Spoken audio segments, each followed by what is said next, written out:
इस कहानी में हम ये देखने वाले हैं कि बीरबल कैसे अपने इनाम का आधा हिस्सा दरवान को देता है और अकबर बीरबल से खुश होकर उसको अपने महल में सदैव के लिए रख लेता है।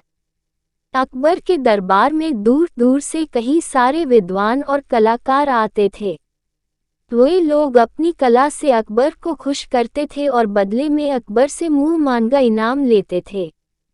अकबर के दरबार की यह बातें सुनकर एक बार बीरबल को भी इसके दरबार में जाके अपना नसीब आजमाने की इच्छा हो गई। बीरबल पहली बार अकबर के दरबार में जाने वाला था। बीरबल जैसे ही अकबर के महल में प्रवेश करता है वैसे ही उसको एक दरवान रोकता है। वो दरवान बीरबल से पूछता है कि तुम कहाँ जा रहे हो। बीरबल ने बड़े ही विनम्र होकर बोला कि मुझे बादशाह अकबर से मिलना है। दरवान ने बोला कि क्या आपको पता नहीं है कि मुझे खुश करने से पहले कोई भी अंदर महल में प्रवेश नहीं कर सकता। बीरबल ने बोला कि अभी इस वक्त तो मेरे पास आपको देने के लिए कुछ भी नहीं है। बादशाह अकबर अगर मुझसे खुश होते हैं और मुझे इनाम में कुछ देते हैं तो फिर मैं आपको अपने इनाम का आधा हिस्सा जरूर दूंगा। दरवान ने बीरबल को अंदर महल में जाने की अनुमति दी और कहा कि वापस आते समय अपना वचन याद रखना और मुझे अपने इनाम का आधा हिस्सा देना। बीरबल ने कहा जी जरूर याद रखूंगा। बीरबल इस वक्त पहली बार बादशाह अकबर के दरबार में गया था, पर वो बहुत ही ज्यादा बुद्धिशाली था। उसने अपनी कविताएं और बुद्धि चातुर्य की बातें करके न केवल अकबर बल्कि सारे दरबार को खुश कर दिया।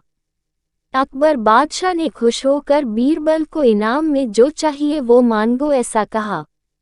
बीरबल ने कहा अगर आप मुझसे खुश हो तो फिर मुझे चाबुक के 100 फटके दो।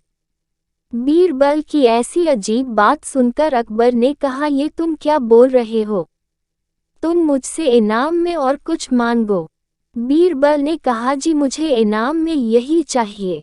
बहुत समझाने के बाद भी बीरबल नहीं समझा और उसने कहा कि मुझे इनाम में यही चाहिए। आखिर बादशाह अकबर ने बीरबल की बात मानी। अकबर ने अपने एक नौकर को बुलाया और कहा कि बीरबल को धीरे से चाबुक के 100 फटके दो। नौकर ने बीरबल को फटके देना शुरू कर दिया।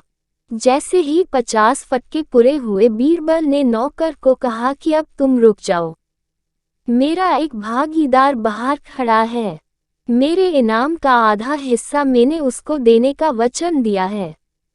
बीरबल की यह बात सुनकर बादशाह अकबर और दरबार में हाजिर सब लोगों को झटका लगा कि बीरबल किस भागीदार की बात कर रहे हैं। अकबर ने कहा अंदर बुलाओ इस भागीदार को भी। बीरबल ने उस दरवान को अंदर बुलाया।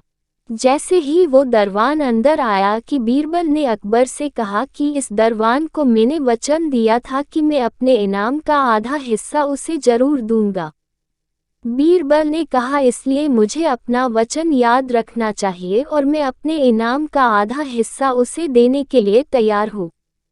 इतना सुनते ही बादशाह अकबर सब कुछ समझ गए। अकबर को पता चल गया कि मेरे इस दरवान ने बीरबल से रिश्वत मांगी थी, इसलिए बीरबल ने उस दरवान को समझाने के लिए ऐसी अजीब इनाम की मांग की। बादशाह ने इस दरवान को बाकी के 50 फटके तेजी से दो ऐसा आदेश दिया। नौकर ने भी इस दरवान को 50 फटके तेजी से मारे। बादशाह अकबर बीरबल की इस बात से बहुत ही खुश हो गए और बीरबल को अपने दरबार में सदैव के लिए रख लिया।